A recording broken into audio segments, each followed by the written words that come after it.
So, have you ever been into stuff like mushrooms or stuff, so psychedelics? Because a lot of people that have found themselves have done so through using some psychedelics as well as meditating, whatever.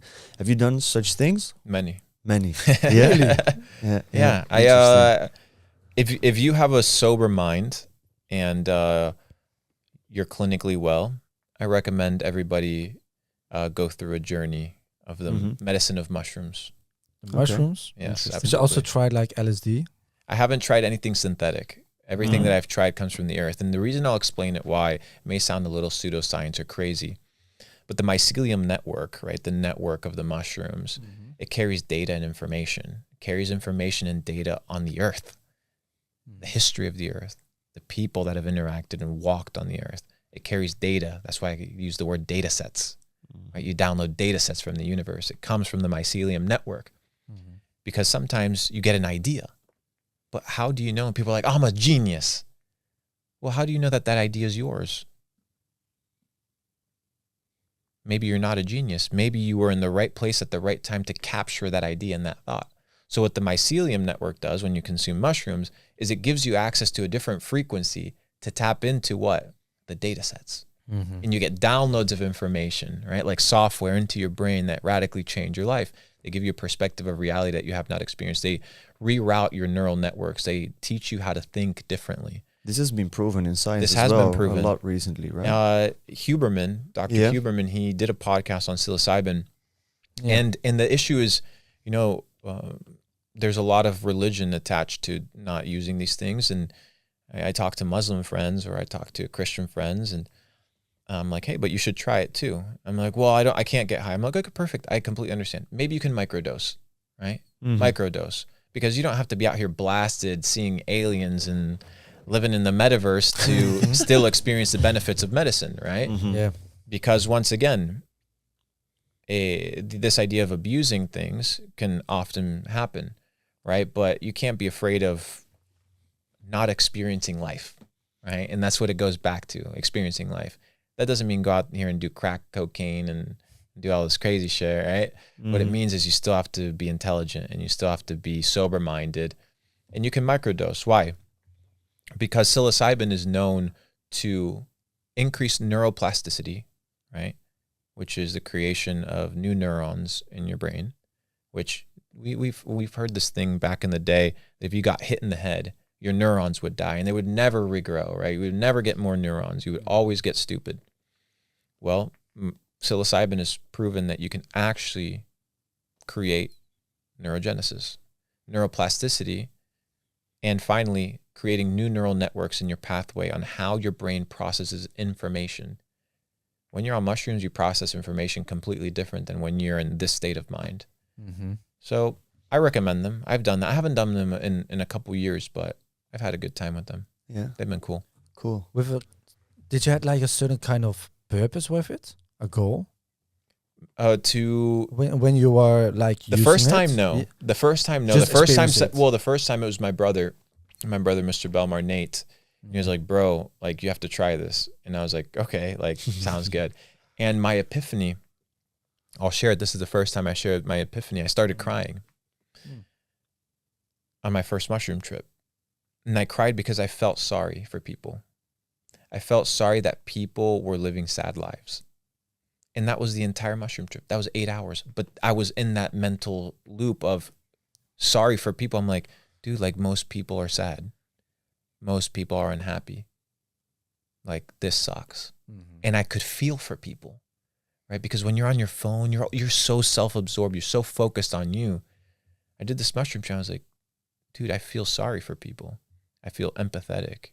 And ever since then, I actually have it recorded on my phone. I record that entire trip. I record every single one of my psychedelic trips.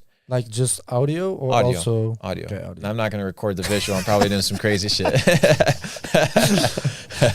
Will be great content. Yeah, facts, bro. Damn. But yeah, bro, it's a good time. You're just experiencing life. But to talk on the other side of the coin, you see a lot of mushroom heads or people that spend too much time doing these things. And it's like Alan Watts used to say. Alan Watts said, to look through the microscope is important, but sometimes you have to stop looking through the microscope and realize and spend time thinking about what you saw, right? And people live in a psychedelic state. They have no time to sober up and really spend time meditating upon that which they've seen. Yeah. That's great, man.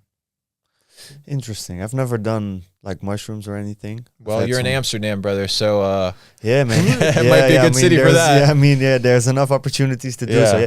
I've had some bad experiences with smoking weed, or actually one, and after that I just quit everything.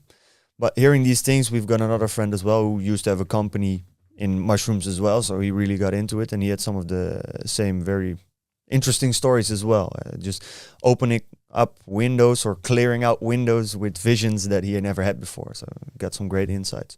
yeah, I think it's all about how you position yourself, who you're with, the environment, your Yeah, age, for your sure. knowledge. You know, I did mushrooms one time with one kid that peed his pants and like he was throwing shit around the house and things of this nature. And I was like, okay, clearly this person's immature. They weren't prepared for this experience, right? So Yeah. you have to be in a state of maturity because it's medicine. It's not a toy. Mm-hmm. It's powerful and it should Yeah. be treated that way. Yeah. Yeah. You also talked about frequency. Mm. Can you describe that for us? Like, how can it affect your life when you have like a low frequency or a high frequency? So everything is in motion. Everything vibrates. Mm-hmm. Everything is constantly moving. The only reason why I can sit on this couch is because my atoms are interacting with the couch in a certain vibration whereby I'm not going to go right through it. But the reason you can interact with the air and it doesn't feel dense, right? Or you can kind of go through it, my atoms are interacting with it because they're vibrating at a different frequency. Vibrational frequency is real. And you have to start studying, in my opinion, without going too deep down the rabbit hole, on how vibrational frequency impacts reality. Energy is frequency, and frequency is vibration because everything vibrates. So to increase your vibrational state, you need to do things that increase your vibration. So who you spend your time with, who you share your energy with. You can have low vibrational frequency habits. You look at the yoga or the Buddhist spectrum of vibrational frequency. And on the lower side, you have lust and you have ungratitude, or you have self-pity or shame. This is on the lower spectrum of the vibration. So if you're feeling these states, you are vibrating at a lower frequency. On the higher frequency, you have love, gratitude. Isn't that the best time you feel yourself to be, right? So you're vibrating at a higher frequency. So people would say, oh, the vibes are right. What does that mean? And how can you control the vibes? How can you control the vibration in the room? So without going super sciencey into that, it's important. As you're telling that, I just realized you're saying that, and I'm just trying to like wrap my hand around it or find examples in my own life. Sometimes when I choose to sleep in, even though I know I should get out, be active, have things to do, you're very well rested, but you feel very shitty. So your frequency seems to be low. And sometimes I get done with, like, for example, kickbox training, and I'm completely exhausted, but I feel very good. So I seem to be on a high frequency. So sometimes I think people think the frequency has to do with the amount of energy you have, but it's not the energy as we know it, right? Like, it's not the I'm exhausted energy. It's more of the how do I feel connected with everything around me. Is that right, or am I understanding it wrong? I'll answer this as the last question because it's already 10 o'clock. That's yeah, fine, yeah, no it's problem. fine. Yeah.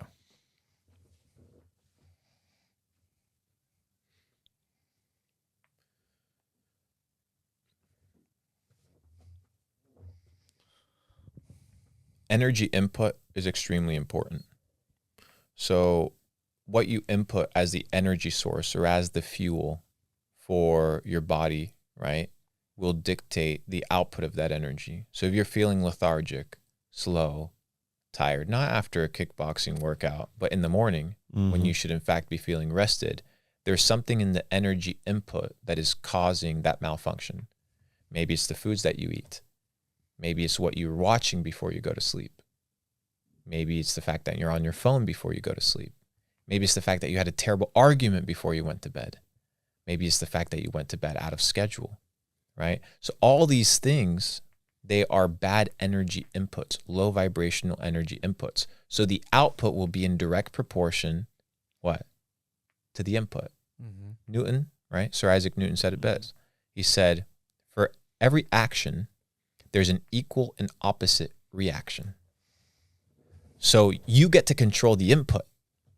You have to pay the consequences of the output. Mm. And that's the beauty of life. You control what you sow, but what you reap will inevitably happen. So if you wake up tired, well, it's most likely something in your life that you can control. Yeah. If you have a bad relationship, there's most likely something there that you can control. Mm-hmm. If you don't have money, well, my friend, there's most likely something there that you can control. What you sow, you will reap. For every action, there's an equal and opposite reaction, gentlemen. Amazing. Luke, Let's end it on that. Thank you so much. man. Thank Love you, your gentlemen, quotes. for having me. Yeah, man, I've thoroughly enjoyed listening to you talk, and would love to have you back sometime if you've developed even further. And for everybody watching the Capital Club, just check it out. If it's open already, we'll just put a link down below, and they can check it out themselves. Thank you, boys. Thanks for having me. Thank you. Thank you, man. Ciao.